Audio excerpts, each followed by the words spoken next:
You're listening to HowStreet.com radio, available online at TalkDigitalNetwork.com. Welcome to HowStreet.com radio, the online source for market opinions. Here is Jim Goddard. My guest is James Corbett, publisher of thecorbettreport.com. He's speaking to us from Japan. Welcome to the show, James. Well, thank you for having me back on. Always a pleasure to talk to you. Around the Pacific, 12 nations have signed the TPP. Is this a good deal or a bad deal, or is it a bit of poison for everyone? Well, good deal or bad deal for whom? And if your answer is large multinational corporations, it's probably going to be a good deal.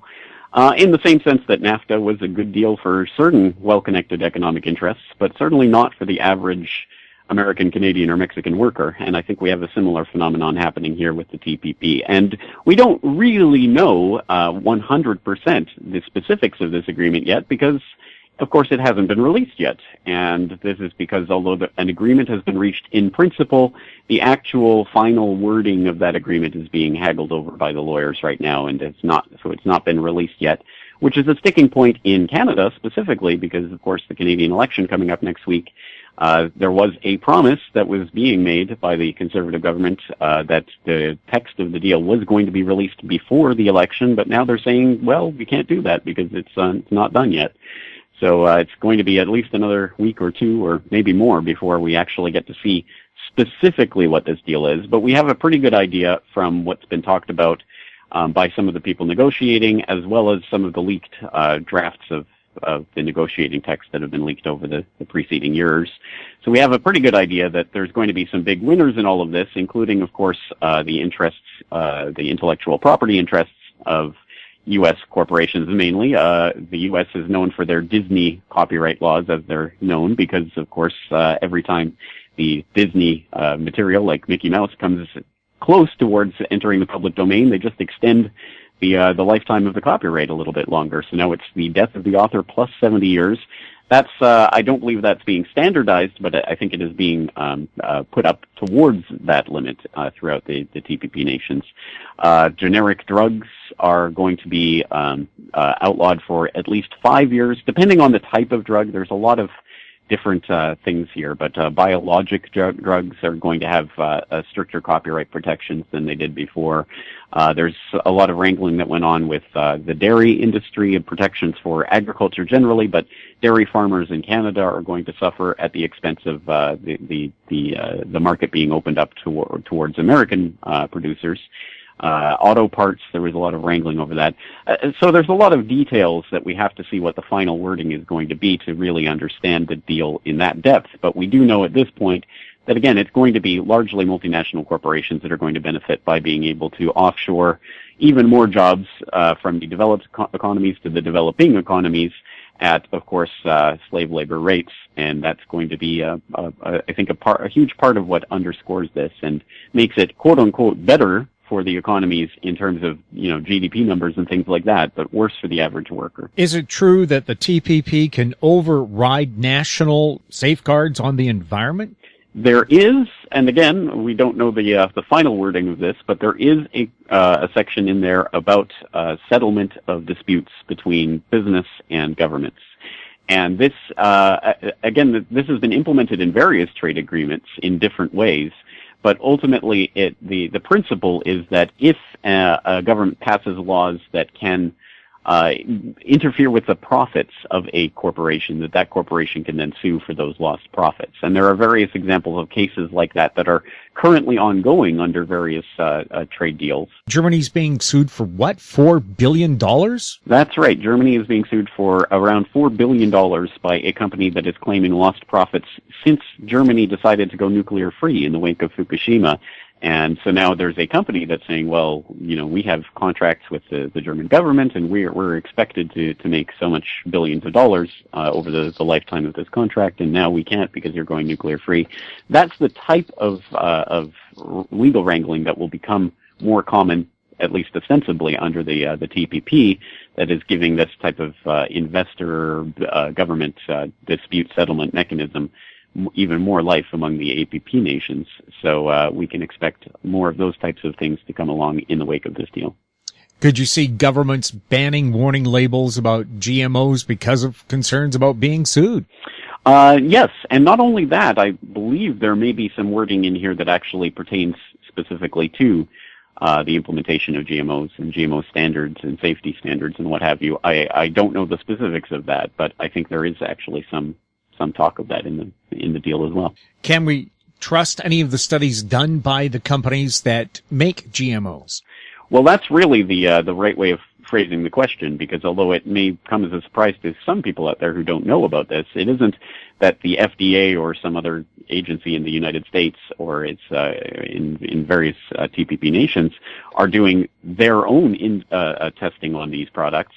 Instead, the companies themselves are asked to test their own products and give that data to the government. So obviously there is a huge conflict of interest that's baked into the cake there, the GMO cake, if you will. And can we trust these corporations to tell us if their product is going to be harmful? Well, obviously they have an economic interest in saying no, which is why I think the entire GMO approval process, certainly in the United States, is fundamentally flawed. And again, unfortunately, trade deals are one way of hammering those types of things, are hardwiring them into law by standardizing the types of quote-unquote safety regulations. And usually by standardizing, that means bringing it down to the lowest common denominator. Right. I know in the Vancouver area, one of the most popular brands of milk is organic. The cows get massages and so on. Is the information we get about the milk they're going to import be massaged? Well, yes. I mean, exactly.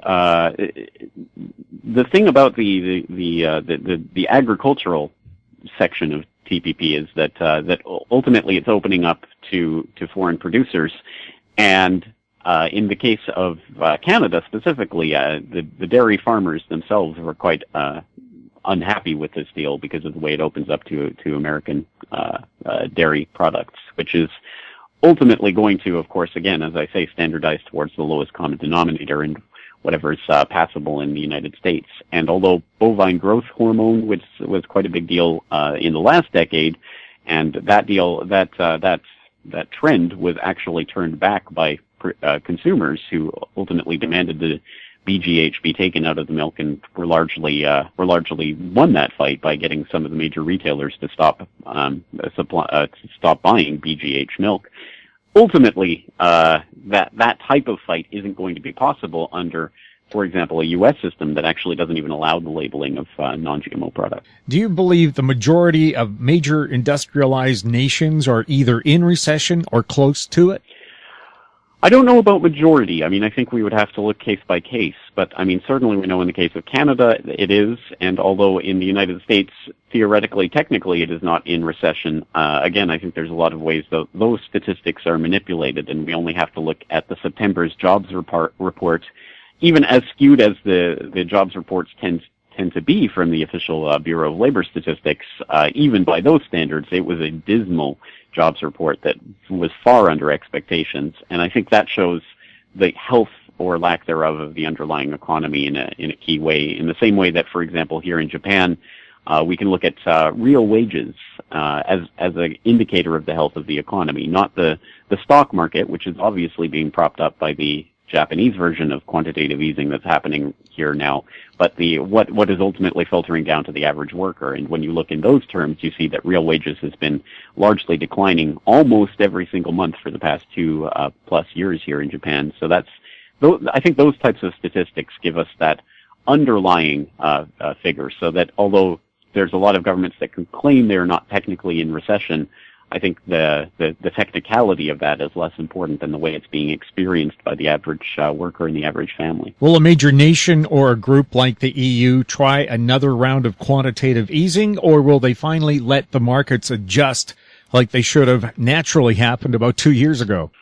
It's the question of when, how, and if you pull off the Band-Aid. And I don't think any government wants to be the first to do so in this environment, because it certainly does risk putting your country and your economy on the front line. If this is a currency war, a race to the bottom, a race to devalue, then if you're the one going in the opposite direction, you're going to lose out if all of your neighbors aren't doing the same. So that's why, of course, the Fed has held off on this rate hike that they've been telegraphing for seemingly forever. And that's why a lot of commentators are saying that they cannot and will not hike rates, that all of this is just smoke and mirrors. And ultimately, they're going to jawbone a lot about it, but they're not actually going to pull the trigger on that because they can't do so. And I tend to agree. I don't think that there's any way in which the EU, the U.S., Japan, any of these countries that have engaged in this quantitative easing can really extricate themselves from this in the current environment, especially with a slowing global trade and, of course, the collapsing manufacturing sector in China. We'll have more with James Corbett right after the break.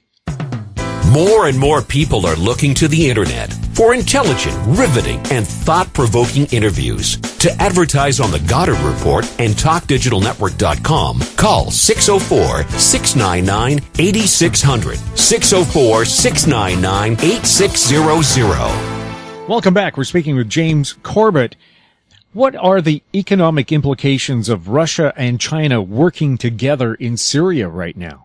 I think there are huge geopolitical implications here, especially China's involvement, because China has definitely been less geopolitically involved around the world, more economically involved than Russia perhaps, but less geopolitically involved. So any sort of support that they're giving to the Russia/Iran/Iraq/Syria intelligence sharing and now military alliance that's having a pretty big impact on Syria. Any Chinese involvement with that is a pretty major geopolitical move, even if it is just sending, for example, a ship into the Mediterranean, as has been reported is happening.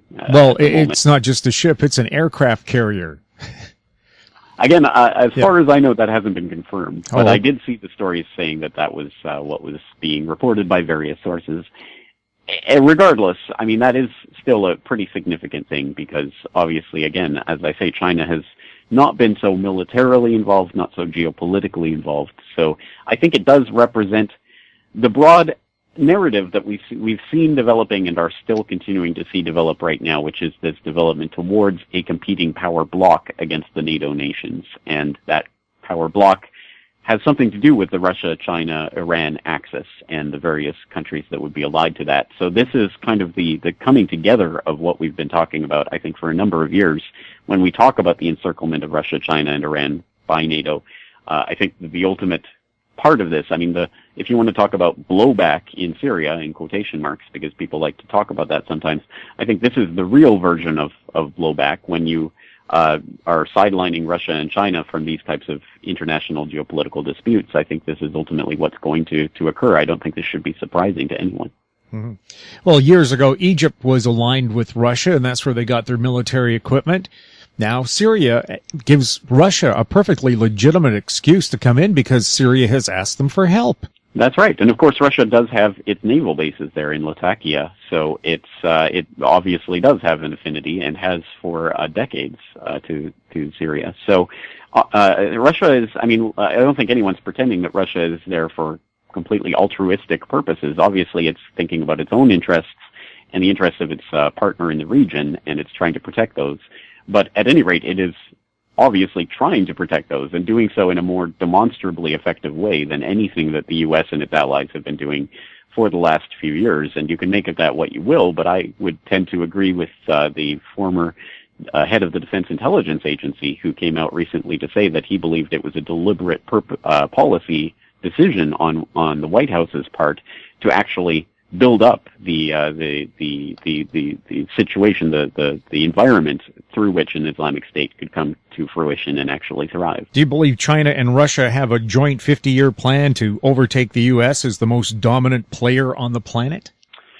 Well, I don't know if there is such a plan, but I don't think I think that the China-Russia alliance, or whatever it may be at this moment, may be overplayed and overstated, because there are traditional rivalries and tensions between Russia and China that date back many decades now, and I think those are not completely dispelled. And Russia and China have their own competing interests in various regions. For example, in Central Asia, which Russia has always considered its backyard and part of the former Soviet Union, but China is increasingly involved in with its new Silk Road. You have the Eurasian Economic Union, which is headed up by Moscow, versus the new Silk Road headed up by Beijing. I think they have a lot of rivalries and differences, which is one reason why it was only until earlier this year that they signed the gas pipeline agreement, which makes sense from every level, but the only question is why it hadn't happened before. And I think that's because there is a lot of rivalry there still between these two powers. But that is changing, and it is changing slowly, but it is changing, which is why I think this is ultimately coming to a type of head in things like Syria. And that's why this is so important, because we're seeing that shift taking place right now. James, thanks a lot for chatting with us. I appreciate you having me on. Thank you. My guest has been James Corbett, publisher of the CorbettReport.com. You're listening to HowStreet.com Radio. Find us on Twitter at TalkDigitalNet. Our popular YouTube channel is Talk Digital Network. Comments can be sent to info@HowStreet.com. I'm Jim Goddard. Comments made on HowStreet.com Radio are an expression of opinion only and should not be construed in any matter whatsoever as recommendations to buy or sell any financial instrument at any time. Available online at TalkDigitalNetwork.com. HowStreet.com Radio is a production of HowStreet Media Incorporated.